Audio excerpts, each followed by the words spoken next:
principle of design. The first is pattern. Pattern can have multiple meanings and elements in design. Repetition focuses on the same object being repeated. Patterns are made up from different components which are then repeated in the same way throughout the design. A seamless pattern is one that flows throughout without flaw in the beginning or end. The entire pattern is a single, coherent unit. The approach to design becomes especially important when thinking about design, which incorporates significant amount of color, texture, or depth.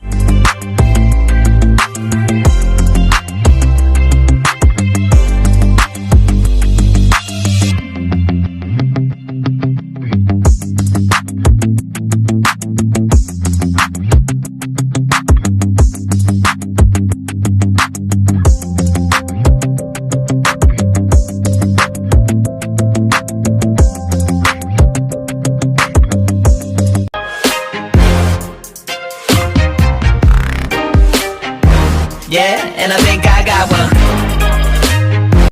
Contrast is everything in art. Without it, an artwork would be nothing but a blank surface. Contrast can come in many forms. These are the texture contrast, color contrast, detail contrast, shape contrast, and interval contrast. The contrast is significant because it adds variety to the total designs and create unity. It draws the viewer's eye into the painting and helps to guide the viewer around the art piece. Using contrast in art creates more drama and excitement. This principle of art can help you achieve more interest and make your pages pop. The texture contrast. A contrast between smooth and textured. Many of Vincent van Gogh's paintings are great examples of textures contrast in action. Texture contrast. To achieve texture contrast, you can play with smooth or rough surfaces. For example, if you want to emphasize softness, add a little bit of roughness to it. Playing with texture can also create motion and drama. Color contrast. A contrast between light and dark, saturated and dull, or complementary colors. The color contrast.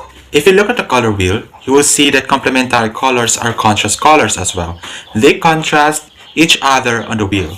So red and green are contrast colors, as well as blue and orange.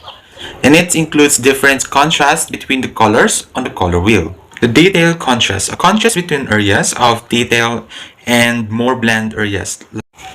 The contrast resolutions, also known as a contrast detail, is an approach to describing the image quality in terms of the image contrast and resolutions. Shape contrast, a contrast between different shapes, rectangles and circles. For example, in the painting there are the curving shapes created by the winding paths. Water and trees contrast against the rectangular shapes of the buildings. The shape contrast. Playing with shapes is also fun and you can experiment endlessly. Contrasting shapes means using geometrical versus organic shapes, or big versus small shapes, or even circles versus squares. Imagine how many possibilities you have here. Interval contrast. A contrast between long and short intervals. In the painting, as you can see, you notice the variation in the length of the intervals between the trees. The interval contrast can be used to create a sense of rhythm in your artwork. The interval contrast, it applies to art designs, specifically to interact with an existing structure or a situation. In art, doesn't have to be only drawing and painting shapes as they are. You can mix and match the differences and relations and really enjoy this artistic experimentation.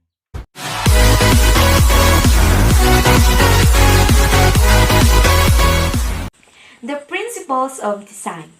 Unity and variety. Unity and variety in a composition are said to be the most important principles of design. This is because these two principles are what is needed to hold a composition together. Good design is achieved by a balance of these two principles. Elements within a composition need to be similar enough for us to perceive that they belong together, but different enough to be interesting. Unity is whether a piece of art or a design is harmonious or classic. If you've heard of Gestalt theory, this is where it comes in. Gestalt theory, stated simply, is that the whole is greater than the sum of its parts. Basically, humanity tries to make order out of chaos. Take for example a car. The car itself is greater than merely the metal, the mechanics, and motor. In viewing the whole, or the car itself, or the car in this example, a cognitive process takes place. The mind makes the transition from realizing the individual parts to comprehending the car as a whole. Variety is an assortment or the state of having many different things.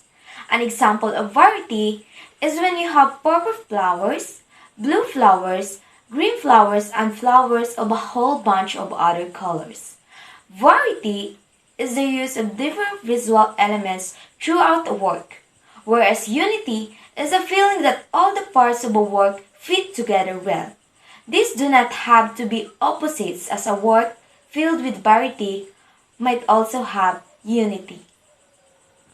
Key to creating good design that is attractive to viewers is understanding the principle of unity. A composition is unified when its parts relate well with one another to create a whole. Unity is the result of shared qualities of elements.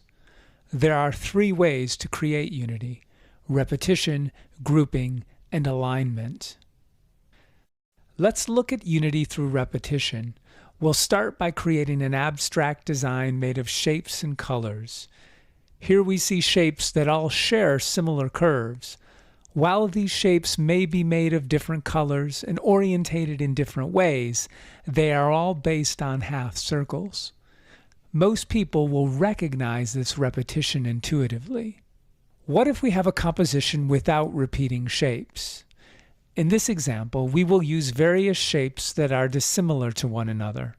When placed haphazardly on the page, this design lacks unity.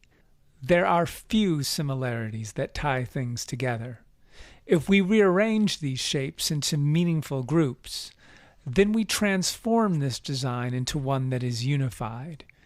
The shapes now overlap and are contiguous to create a larger motif. Grouping is the second way that we can unify a composition. The third way to create unity is alignment.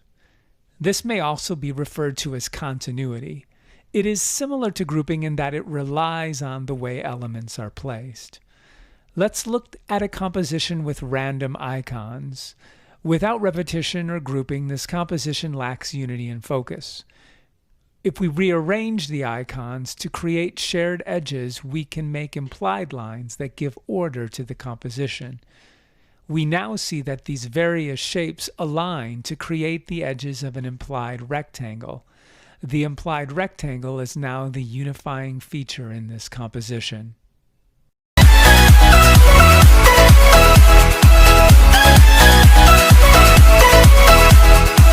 One of the most important design ideas is balance, which refers to how visual elements are positioned so that their visual weight harmonizes with the other parts in the design, and the composition appears to be evenly distributed.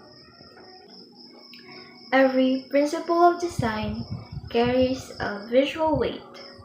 Some elements are heavy, while other elements are lighter. The way these elements are laid out on a page should create a feeling of balance. There are two basic types of balance: symmetrical and asymmetrical. Symmetrical designs lay out elements of equal weight on either side of an imaginary center line. Asymmetrical balance uses elements of differing weights, often laid out in relation to a line that's not centered without the overall design. So, why balance is important? Balance in design covers how the visual weight of elements are balanced with each other on both sides of a design to create cohesiveness, completion, and satisfaction. To achieve optimal balance, your composition should be balanced vertically, horizontally, diagonally, or background versus foreground. Here you see I've drawn a simple scale. It's got a fulcrum in the center, and if I were to put a heavy object on one side, it would not be balanced. This side would go down and the other side would go up. Okay, well, what if I put an equal weight object on the other side? Then you'd have balance. So if I had a smaller object on one side, I could still have a balance if the larger object were moved closer to the fulcrum. Sound familiar? This is basic physics. If you can wrap your head around this idea, it's going to be no problem understanding this concept of visual balance. If you can think of your composition as one of those scales, then all of a sudden you have a balancing act. So if I have one object right in the center, we'll say he's on the fulcrum, that's balanced. If I were to move him to one side of the composition, that would be unbalanced. Now I could balance it again by duplicating him and giving it a bit of symmetry. So what this means is that each object in your scene carries visual weight. One way to achieve unity or harmony in your image is to have a balanced composition. So the balance can come in a couple different ways, but it doesn't have to be symmetrical. So I can shrink this guy down and put him in the distance, and then enlarge this guy, but move him closer to the center or closer to the fulcrum, and it's still balanced. And it doesn't just need to be two objects either. You could have a large scene populated with tons of characters. Maybe it's one large character in the foreground, and then a whole crowd of other characters in the background. Because they're physically smaller in the composition, that gives them less visual weight. And so a whole crowd of characters can equal the weight of one character that's in the foreground.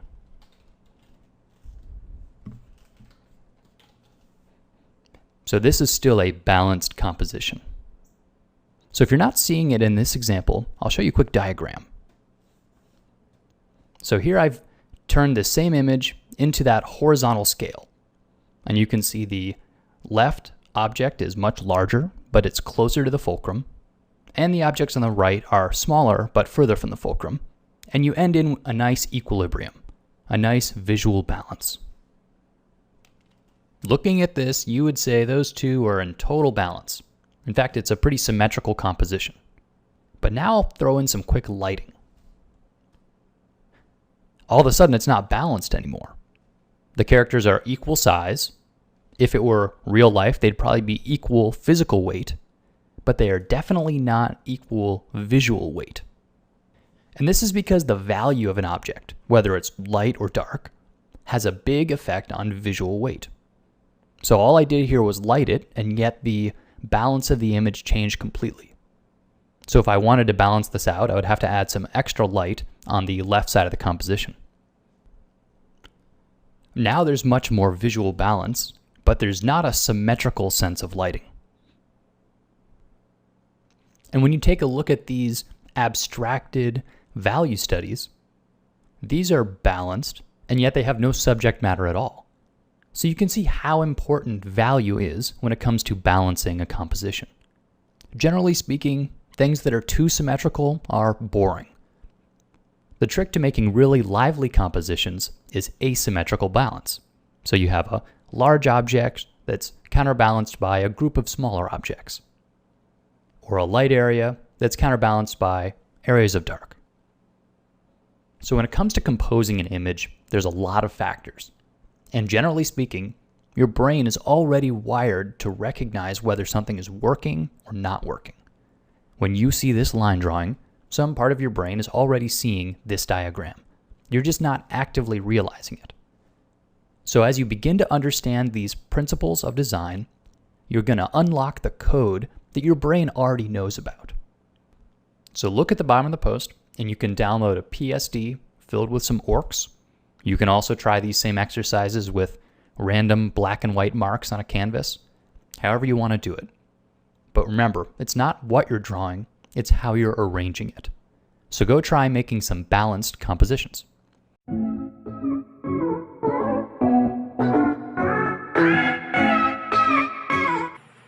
emphasis and approach used to focus the attention of the spectator to a particular conceptual feature that may be a content section, an image, a link, a button, and so on. The idea to create a centerpiece for the design, an eye-catcher that differs from the other design aspects.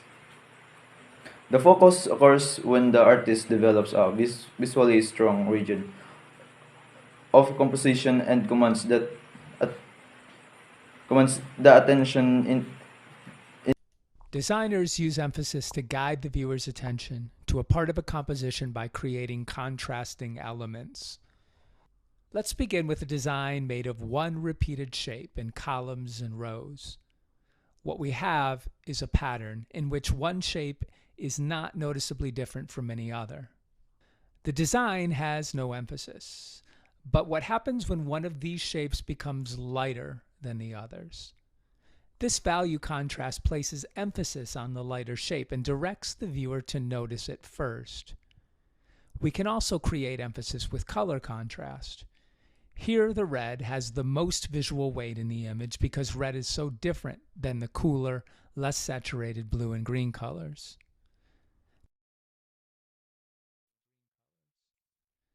Texture works as well. The shape with the rough edges stands apart as different than the rest. Contrast of shape works also. The star stands out. Even contrast of scale seems to create emphasis.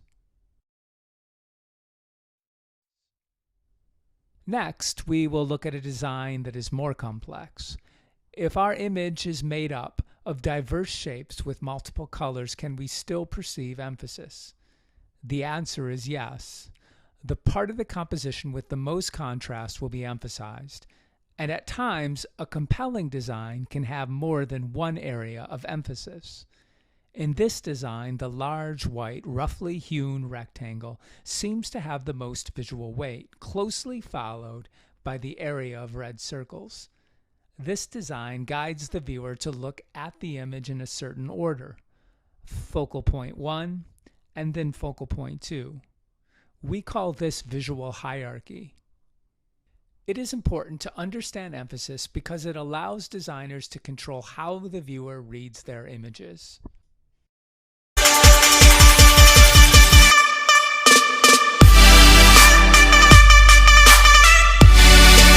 A pleasant day to everyone. My name is Rafaela Natasha Kuzunver, and I am BSED 1A, major in social studies. So I'm going to talk about my topic, which is the movement. Movement is the result of using the element of art such that they move the viewer's eyes around and within the image. A sense of movement can be created by diagonal or curvy lines, either real or amplified, by edges, by the illusions of space, by repetition, or by energetic mark making. Movement can be indicated by the flow of objects in the painting, their arrangement and pattern, through the use of perspective. Movement can be amplified by the direction that figures space. Movement can be indicated by the flow of objects in the painting, their arrangement and pattern, through the use of perspective. Movement can be amplified by the direction that figures face. A passive painting would have a synergistic group direction, whereas randomness in the direction of figures will give a wildness and energetic vitality to a painting. An art movement is a tendency or style in art with a specific common philosophy or goal, followed by a group of artists during a specific period of time, usually a few months, years, or decades, or at least with the day of the movement defined within a number of years. Art movements were especially important in modern art, when each consecutive movement was discovered as a new avant-garde movement. Thank you. When designers create a two-dimensional image, they will need to consider how to apply the principle of movement to a non-moving picture. It is strange when you think about it. How can a non-moving picture convey movement? As a principle of two-dimensional design, movement applies to how the viewer's gaze is led through the composition. It isn't that forms in the composition actually move. Instead, it is how they are organized to create visual pathways that guide the viewer's attention from one form to another. The viewer's eyes move, not the picture.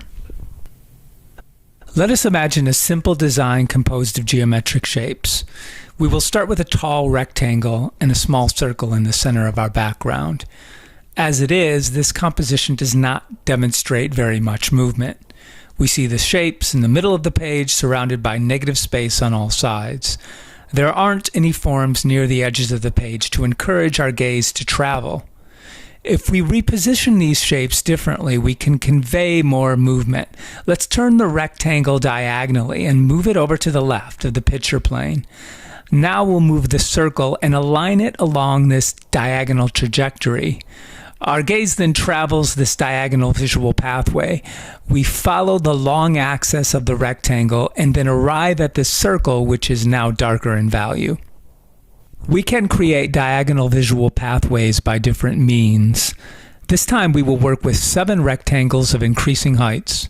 The tops and bottoms of these rectangles create implied diagonal lines. Our gaze will follow these implied lines through the composition. The alignment and placement of forms is organized to create movement. Let's look at a more complicated example. We'll see that the alignment, orientation, and contrast of forms will create visual pathways through a composition. In this design of interlocking shapes, we see that many are orientated diagonally. Our gaze follows this visual pathway from the lower right to the upper left. We may also notice that there are implied ellipses in the design. An implied shape is one that is partially complete. We will now consider an example that is representational rather than abstract. Here we have a picture of a small cottage in a landscape. We see a number of long, horizontally aligned shapes in the background that create a visual pathway. We also see a group of dark forms in the foreground that connect along a diagonal trajectory to another grouping of dark forms in the middle ground. These also lead us to the red cottage, which is the focal area of the composition. The viewer's gaze will move diagonally from the lower left of the picture to the right focal area.